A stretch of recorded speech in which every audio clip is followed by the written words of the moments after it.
So the movie that resonated with me, okay, so it's not that I related to it, I was just very like admired by the story of it. So Girl Interrupted was one of my favorite movies growing up. I was 11 years old when I rented that movie for the first time. But I just loved the acting. That's when I was like a huge fan and still am of Angelina Jolie. And I think for every actor, you always want to play a role that's very complicated. And that to me sort of was like, oh, this is what I want to do forever. I just want to play characters like this. So I hope that one day I get to play somebody with mental illness.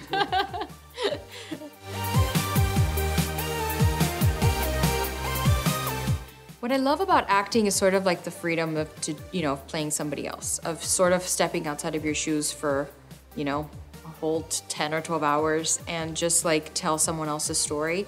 I've always been a very curious kid and adult where I want to know why things happen or why people do what they do, why, they live the life that they live. And so like the ability of telling someone else's story is very interesting to me and very freeing.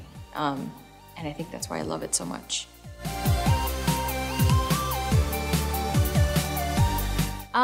So my favorite actors and actresses, I love Angelina Jolie. She's one of my favorite actresses like of all time. Actors, I love Bradley Cooper, Leonardo DiCaprio.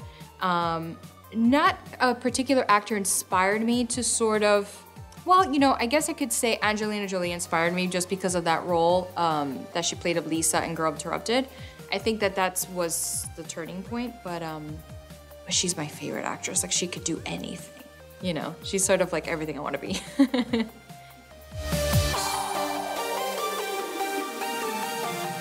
Oh yeah, so one of my best friends, Natasha Blanco, her mom, Carmen, always told my mom, she was like, why is she not in an acting school? Like, she doesn't belong in a normal school. Like, you need to like, let her do that because that's what she really wants to do.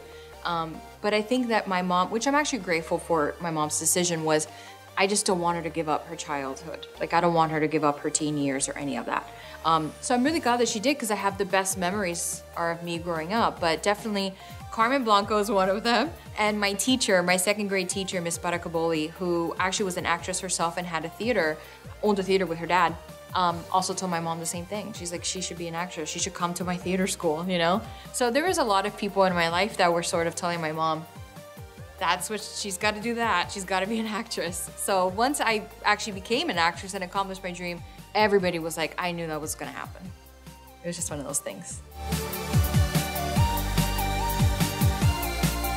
Okay, so my most memorable project is this Intel commercial that I did. It was my first SAG commercial at 18. It was out here in LA, it was my first job. I bombed the audition and the callback. They even had the lines like on a piece of paper, like one of those big cardboard things, and I couldn't even read the lines off of what was a teleprompter, I guess. I have no idea why they hired me or how they did. Even the day of shooting, did not know my lines. I was making up things as they go.